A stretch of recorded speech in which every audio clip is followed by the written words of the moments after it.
Halo teman-teman semua, aku Atas Hargana dari channel TechDung, Teknologi Dung. Jadi di channel ini kita akan membahas mengenai rakit PC, racik PC, dan teknologi yang ada di zaman sekarang. Nah, kali ini kita bakal rakit komputer lagi nih. Nah, spesialnya ini komputer 6 jutaan aja dan semuanya barangnya itu baru alias all new, bergaransi resmi. Mantap banget, akhirnya kita bikin ya komputer yang brand new semuanya. Dari prosesor sampai casing itu baru semua. Nah, komputer ini pesanan dari subscriber dari Bro TechDung nih. Terima kasih banget ya untuk Bro TechDung yang udah pesen PC ini. Mantap banget. Jadi di PC sebelah ini merupakan tandem yang mantap banget ya, dari prosesor dan juga VGA-nya yang nanti bakal kita bahas. Dan pastinya upgradeable banget dan kita bisa upgrade ke depannya untuk mendapatkan performa yang lebih mantap lagi. Nah, Bro TechDung yang sudah rakit komputer ini itu nggak cuman buat gaming aja, tapi lebih fokus di editing seperti Premiere Pro dan juga Photoshop. Nah, tentunya dengan racikan dan rakitan part-part yang ada di sini itu udah bisa menyesuaikan dengan kebutuhan Bro TechDung ini, dan tentunya dengan budget 6 jutaan yaitu mid low ya, dan juga pastinya irit banget. Nah, nggak usah kecot lagi, langsung aja kita bahas. Ini dia part-partnya. Yang pertama yaitu prosesor. Aku menggunakan dari Intel, yaitu Intel Core i3 10105F. Prosesor ini memiliki 4 core dan juga 8 thread, base clock di 3,7 GHz dan juga boost clock di 4,4 GHz. Prosesor ini sudah sering aku bahas ya, dan udah sering aku pakai karena performanya ini mantep banget ya, dan juga kecil-kecil cabai rawit. Tentunya ini prosesor itu murah ya, harganya sangat terjangkau sekali. Prosesor ini merupakan Intel 10 Gen series, bukan generasi 11 atau 12 seperti Alder Lake, itu bukan ya. Jadi ini merupakan Intel generasi ke-10. Bedanya dengan 10100F itu hanya di bagian clock, cuman 100 MHz di atasnya. Kalau 10100 itu 4,3 GHz, kalau ini 4,4 GHz. Itu aja, that's all. Yang perlu kalian ketahui adalah jadi prosesor ini tidak memiliki internal grafik, jadi harus pakai VGA ya, harus dicolokin. Kalau enggak bakal nampil gitu.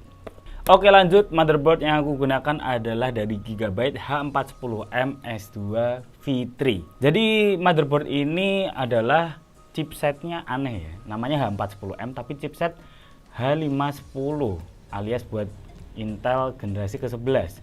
Tetapi ini cuman bisa support untuk 10 Gen series atau generasi 10 aja. Jadi aneh gitu. Cuman chipsetnya bisa, tapi kok tidak support CPU. Aneh banget sih chipsetnya. Harusnya ini bisa untuk generasi 11, tetapi di sebelahnya ada support 10 Gen series dari Intel. Berarti ini bisa dikatakan tidak support.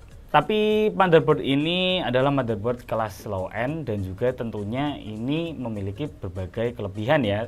Seperti dia sudah memiliki M.2 yang support dengan NVMe saja ya teman-teman, nggak bisa SATA, sisanya sih biasa aja ya. Motherboard ini memiliki 2 slot RAM up to 32 GB ya. Jadi kalau misalnya dimaksimalin ya 2 RAM aja sudah cukup, 2 keping. Hal unik yang aku temukan di motherboard ini adalah yaitu penguncian SSD. Jadi nggak perlu baut-baut lagi alias klip aja seperti yang ada di video ini. Untuk RAM yang aku gunakan adalah dari G.Skill Ripjaws V DDR4 2x8GB alias 16GB kit berkecepatan di 2666 MHz. Jadi RAM ini cukup sering aku gunakan ya dalam PC-PC rakitan karena harganya yang oke banget dan juga performanya mantap dengan desain yang oke ya. Kita bisa lihat penampakan dari RAM ini berwarna merah dan juga terdapat tulisan G.Skill di atasnya. Cuman kalau misalnya kalian orangnya suka bertema-tema seperti itu ya kurang cocok karena harus temanya warna merah semuanya, menyesuaikan RAM-nya. Berkecepatan di 2666 MHz tentunya sudah cocok banget nih dengan prosesor yang kita gunakan, yaitu i3 10105F. Nah, kelebihannya kita menggunakan 16GB kit nih, jadi 2x8GB, dan tentunya performanya lebih maksimal lah ya ketimbang single channel. Lanjut, apa nih VGA yang kita gunakan? Padahal ini VGA-nya baru loh. Nah, bener banget, kita menggunakan VGA dari Nvidia yaitu Colorful GT1030 2GB GDDR5. Nah, aku dapatkan dalam kondisi baru nih, mantap banget, dan juga tentunya pastinya harus GDDR5 agar mendapatkan performa yang maksimal. Karena GT 1030 yang DDR4 itu kurang ya. Jadi mending langsung ke DDR5 aja. Untuk desainnya sendiri sih oke ya, tapi tentunya ini VGA low end tanpa backplate sama sekali, jadi kosongan PCB seperti itu. Tentunya VGA ini dalam kondisi baru dan segel ya. Kalau nggak segel ya nggak mungkin gitu. Bukan nggak mungkin, maksudnya kayak ya nggak terima. VGA Colorful ini memiliki single fan dan tentunya ini sudah mengatasi panasnya dari GT 1030 dengan baik ya, karena GT 1030 itu sangat adem sekali. Tentunya VGA GT 1030 ini bisa diajak bermain game dan juga bisa diajak untuk render Premiere Pro juga bisa ya tentunya, dan editing Photoshop itu udah oke banget. Ya nothing special dari VGA ini, tapi udah mantap banget lah ya. Lanjut, storage yang kita gunakan itu adalah menggunakan SSD ya, jadi nggak ada hard disk. Nah, SSD-nya kita menggunakan dari Vigen 128 GB SATA. Nah, pasti teman-teman tanya nih, 128 GB apa cukup ya? Ya sebenarnya nggak cukup, tapi ini untuk sistem C saja karena Bro Tekdungnya Rakit itu sudah memiliki hard disk. Nah, kalian kalau mau rakit PC, kalau udah ada rakitan PC lamanya, itu bisa di kanibal ya, alias diambil aja storage-nya, itu pasti bisa insya Allah. Kalau misalnya masih oke ya dan works well, itu bisa. Untuk SSD-nya sendiri ya tentunya ini sering banget aku gunakan karena ini garansinya oke banget, langsung tukar baru, performanya juga oke ya, bisa dibilang ya walaupun ini murah tapi masih menghasilkan performa yang mantap gitu.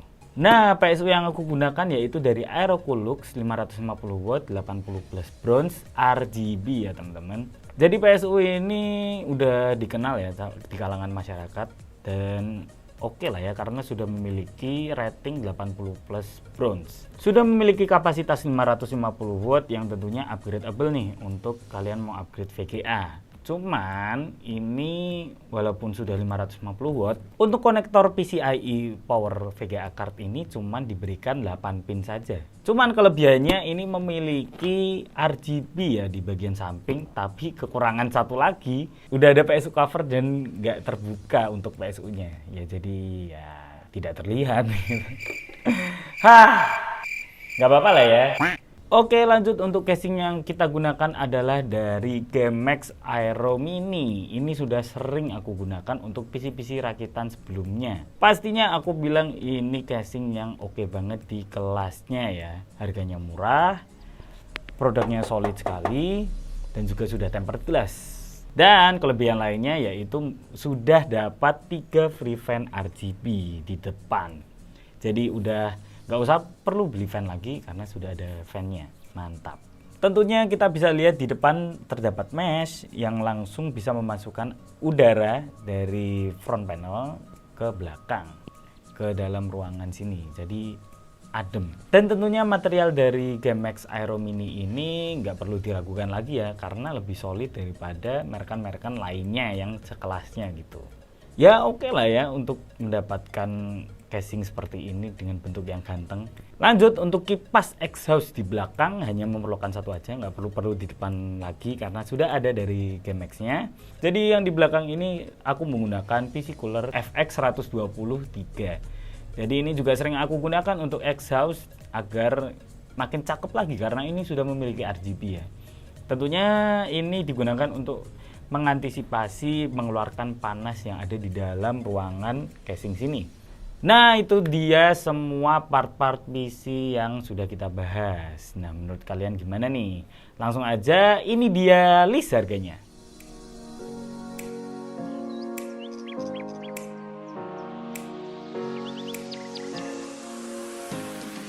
Oke, kita sudah lihat harganya berapa ya. Ini semua baru loh teman-teman. Jadi kalian nggak perlu bingung kalau ada yang rusak, langsung langsung garansiin aja.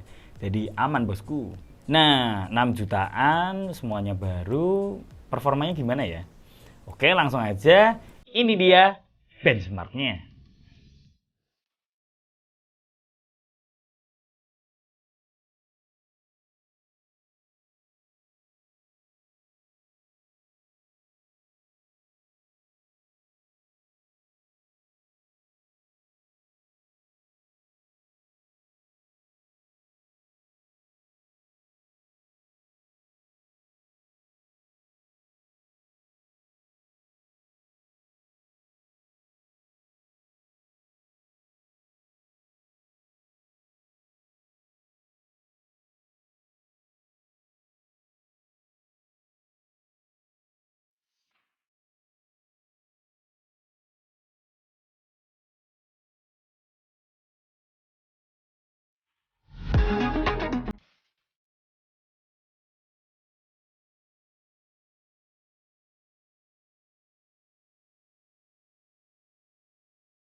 Nah, gimana nih menurut kalian PC 6 jutaan all new semuanya? Menurut kalian gimana? Worth it apa enggak? Langsung aja tulis di kolom komentar ya. Kalau menurutku sendiri sih dengan 6 jutaan barang baru semua dan juga RAM-nya itu udah 16 GB, udah top sih, mantap banget. Kita bisa lihat untuk performanya game e-sport itu seperti Valorant itu udah tembus 200 fps lebih. Nah, itu dikarenakan RAM-nya sudah dual channel ya, 2 kali 8 GB. Jadi performanya mendongkrak banget nih ternyata di CPU. Dan untuk GTA 5 itu sudah 60 fps lebih ya rata-ratanya, udah mantap banget. Dan juga kita bisa main CSGO loh, ini benchmark baru kita bisa main CSGO itu walaupun gak ada fps-nya, tapi aku lihat tadi di 100 fps lebih. Jadi udah kompetitif banget nih, mantap-mantap.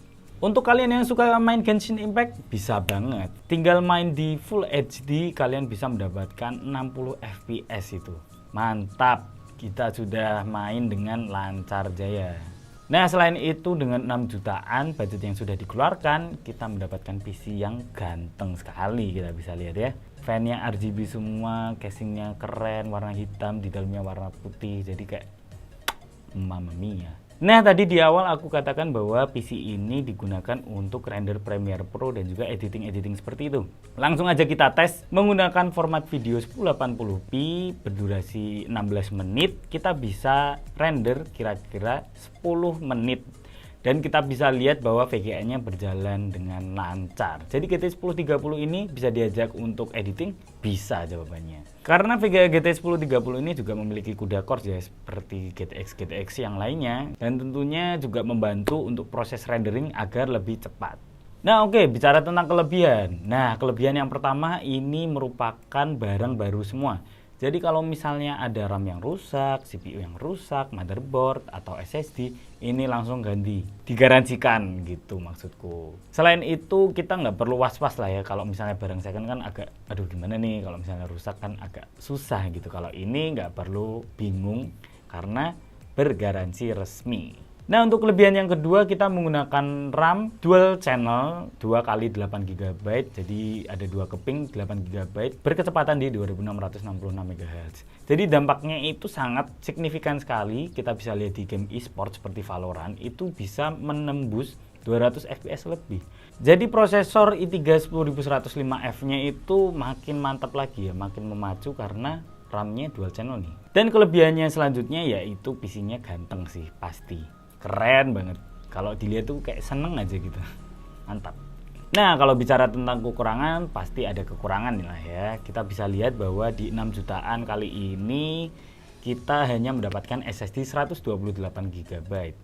Nah, kalau misalnya bagusnya ya tambahin hard disk aja 500 GB untuk nyimpen game dan data-data kalian itu bisa. Selanjutnya yaitu kekurangan menurutku yaitu dari PSU-nya ya. PSU-nya itu hanya memiliki 8 pin power untuk VGA card. Sayang sekali kalau misalnya ada VGA yang minta 8 pin kali 2 itu nggak bisa, sayang sekali ya.